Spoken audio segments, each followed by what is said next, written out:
And then years later, we reconnected and made the remake of The Crow that came out a couple of years ago. And Bill is just like, the first day of the shoot, it was 18 degrees, and for, verisimilitude, he wore a t-shirt just like you saw Tony did on the day. And so everybody on the crew is freezing, and Bill is out there in his t-shirt with Baker, not complaining at all, having the time of his life, getting to make a movie with Gus Van Sant. And it set the tone for the rest of the shoot, that everybody was in it and we were gonna, fight through no matter what. You were there throughout the whole shoot. Yeah, it was cold. It was like the worst blizzard that Louisville had had in like 30 years or something like that. But it worked out in our favor, because then all that snow on the ground that you see is real. It's not VFX. We didn't have to ship it in. We didn't have to pay for that.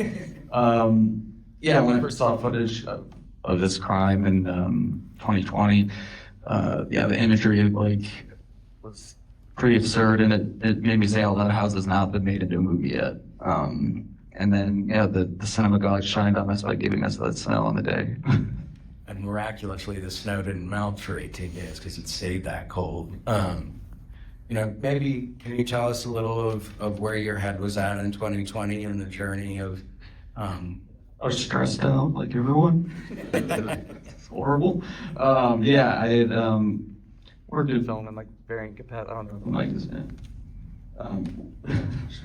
We'll change off that. I worked in film in varying capacities as like a PA and like directing like digital sketch comedy work and stuff, and was trying to get a feature going, and looked at the history books and saw that sometimes filmmakers write something for a bigger filmmaker, a legendary filmmaker maybe if you're lucky, to direct first. And when I saw footage of this, I was like, well, no one would trust me with that budget, but maybe someone big, and we landed quite a big fish, Sam.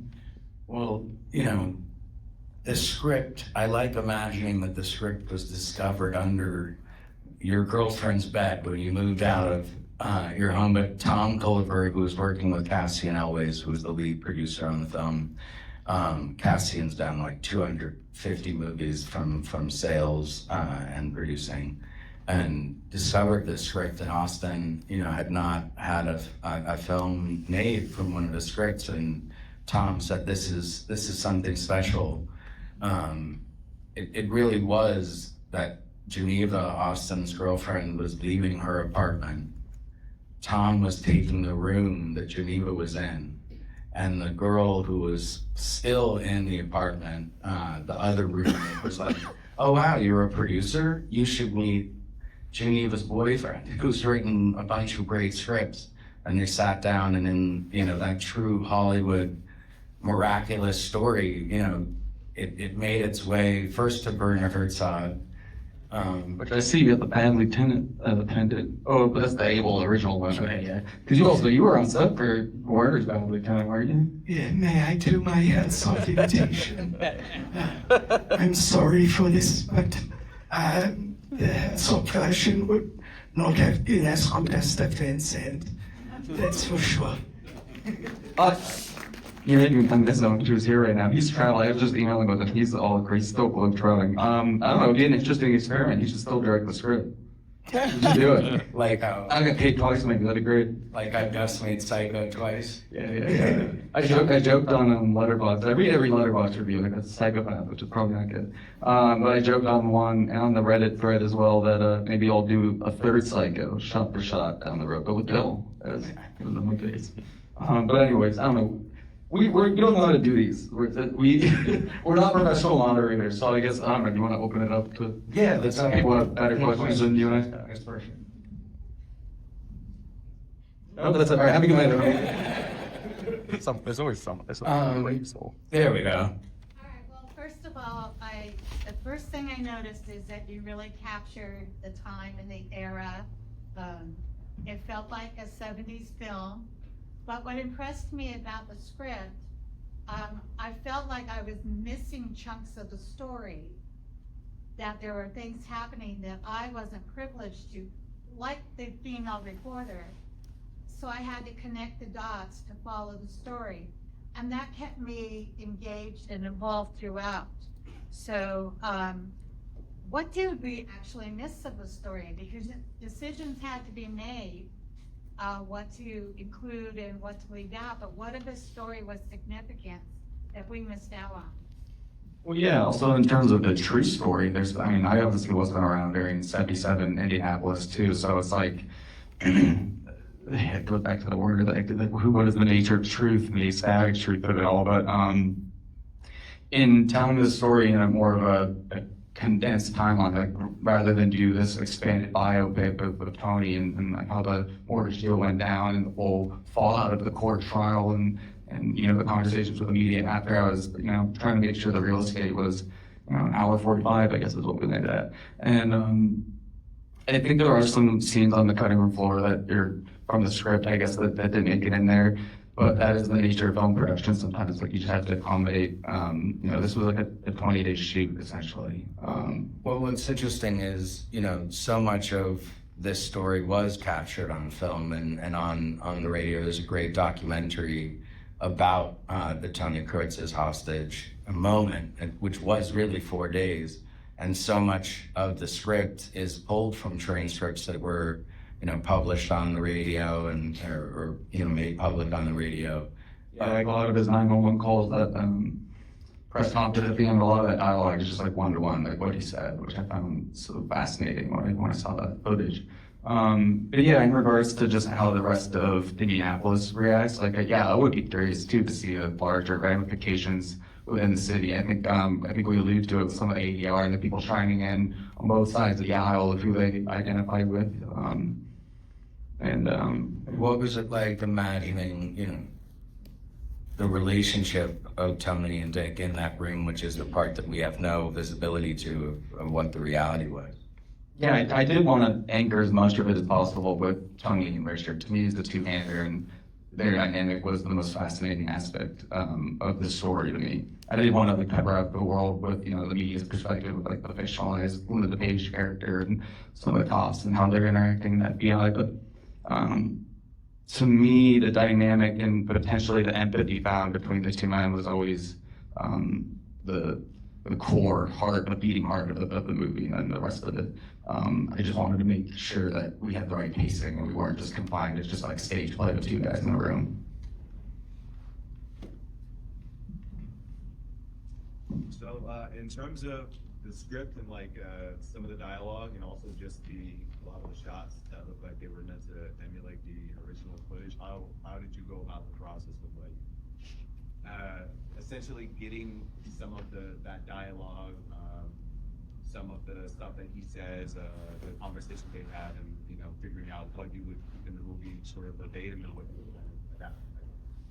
Yeah, anything that struck me emotionally that either like was chilling or maybe feel a certain way about my own life, socioeconomically where I was in 2020, that struck a chord with me, similar like to how people in Indianapolis did react to what Tony was saying, but then also the moments of like absurdity, like of him, slipping on ice, the tension. That was a crazy thing at the Toronto Film Festival. We played our biggest crowd yet. I had been seeing Tony slip on the ice and tug Richard's back for, all through the cuts and, for the 5 years of writing it and reading it, knowing it. And then all of a sudden I heard gasps. I wasn't here for the beginning of it, were there gasps during that? But Yeah. Okay, yeah, when the gasp happened at Toronto, I was like, whoa. So things like that made me gasp when I watched it, I wanted to include, and then those moments of him, cracking jokes and, and not landing, to me, is like that awkwardness, the shuffling of the men in this room is fascinating. And so that was always like kind of creating a buffet or menu item of those moments and then sprinkling them into this. And something for anyone who's a screenwriter or trying to adapt something from reality that has, publicly accessible materials. Austin, within the script, put little hyperlinks so you could actually see, that car that runs into the snowbank. You're like, that sounds ridiculous. That's just silly. And then you see the clip and you kind of laugh at the absurd reality that it was. And yeah, John Wayne was interrupted at the People's Choice Award. Yeah. But I didn't know, I was gambling a little bit. I didn't know if we get that archival footage when I put that line in. And then things like the reporters that are interacting with Linda's, with Mahala as our actor, and then with actual archival footage. Like I was found like us and Sar, our editor. Yeah, that was, Gus and Sar Klein was the editor of the film. Brilliant editor who heard that the film was being taken. I'm almost famous at Born Identity. And Thin Red Line and Tree of Life and Terrence Malick at Sar's request called Gus directly and left a voice message and said, you gotta work with Sar. And I feel like that's one of those cosmic cinema god moments. Directors like to hear from other directors, like Arnaud Potier, cinematographer. What was the recommendation by Harmony Korine to Gus? Right? I love that shit. But it was their idea to like intersperse. First, Arnaud, the cinematographer, on the first day called Sar and was like, how do you think the rushes are? And we shot this film in 19 days and then 1 day in LA with the master Pacino. And Sar was like, yeah, one camera is not gonna get you enough. So Arnaud lobbied all of us producers and said, we need like 4 cameras a day. And we need these 2 1970s TV broadcast cameras called Ikadonis, which are that like grainy look that you see throughout. And that was just, we like ate our hats or whatever the saying is, hearing how much it was gonna cost, but it was necessary. And I think because Arnaud made that choice with Gus to have that visual language, it gave room to bring in all of that archival footage of the guy, saying, sometimes you stay up and have time to think. And I mean, that's a good thing. That makes me laugh every time. Every time. All right, is there another question? Sorry, what are the chatty tabs? How's it going, Austin? We talked to Toronto. You and I talked to Yes, yeah, hey, how's it going? I did love the Al Pacino scene where he kind of threw his son under the bus. It was a very dramatic scene. I think it pivoted the movie. What were your thoughts of creating such a dramatic scene? Also, writing a scene for Al Pacino was kind of cool. Well, I mean, I was putting pen to paper. I was not, thinking that was in the realm of possibility. But that was one of the wrinkles, the true wrinkles that piqued my interest, was the fact that ML Hall never apologized on the phone line. All he had to do was apologize. Yeah. Yeah, no, I'm still wrestling. I'm like fascinated by it, but I think I had to almost go to the character a little bit, go to his mindset. Like when Al Pacino was circling the project, us and him were starting to talk, but he wasn't officially on board yet. We were kind of tailoring it even further for Al. And, I tried to really read up on Al, read his memoir and a couple other things, to hear his voice a little bit more, and then do more research on ML Hall, and then tried to find a little empathy for ML even in this moment. I mean, it's tough. I don't know. I'm not a father, so I don't know. I would like to think when I am one, I would just say, sorry, release him, sorry, you should go. But he didn't, and that's fast. I mean, it's sort of fascinating sound. I mean, that scene it anchors it in a lot of ways for me. Yeah, it's wild. I don't know, what's your take from it? It was a moment. Oh, He's got a booming voice. it is the moment where you can see Bill Skarsgård had a little empathy for. Yes. Like it was a moment where you felt that they were bonding a little. So it was kind of, he's still crazy, but I thought it was the most important thing in the film, and the film wouldn't work if that scene didn't work. Yeah, and Gus brings up the point too that as Tony says, like I treat this man like a goddamn father myself sometimes. Like there's this kind of surrogate father figure that Tony created in ML. That in that moment, both men are seeking his approval, love, and care, and he just didn't give it on the line. Yeah, it's a dream come true. We have to work with Al Pacino. Yeah. So fucking sick. On the red carpet at the Grove. Al was standing right here, and Gus was right there, and it was right here to Al's right side, and the paparazzi were asking him to take his sunglasses off. They're screaming, Al Pacino, Al, over here, take your sunglasses off. And he took them off, and he just goes under his breath, he goes, here I am.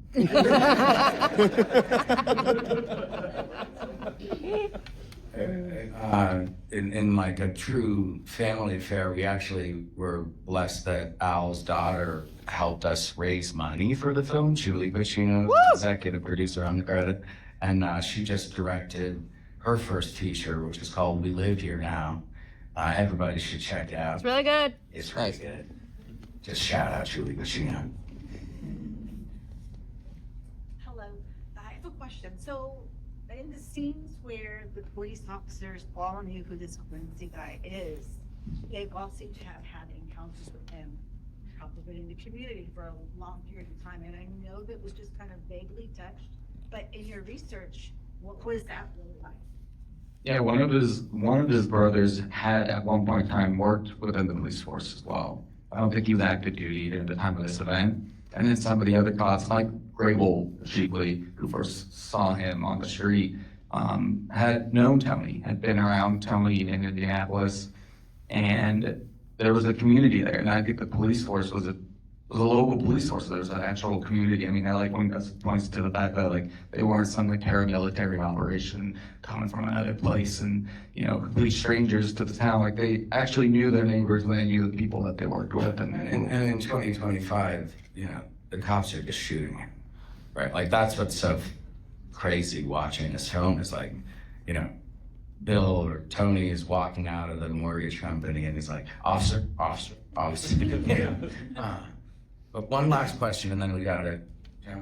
Just so good. Congratulations. Thank you. Seriously, it's so hard to put like comedy tones in such a dark, not like dark, but you can say it as dark. It's a shocking romance. It is dark. intense. So congratulations. So good. It's my favorite. So good. The comments in the front is that the movie was awful. There was nothing funny about No, wait, it. what is the question? I'll take it. It was your favorite film of the year, and that's awesome. But it's also January 9th. Shut up. Random, probably not the best last question, but in the credits there was something that said Mr. Unknown. Is it based on any newspaper clippings or something? I saw. There's at one point William H. Auden poem that was going to be used in it. I don't know if any of it made it in the final cut, but we did clear it from this state. So maybe when there's a director's cut down the road, we can feed that poem back in, I guess. Never see writer's cuts. Well, thank you everybody for coming. Please, independent film needs. Please, plenty of funds. On Rotten Tomatoes or whatever on Twitter, whatever have you, and yeah, that's a lot of everybody. That's all of it. Please, thank you so much for coming.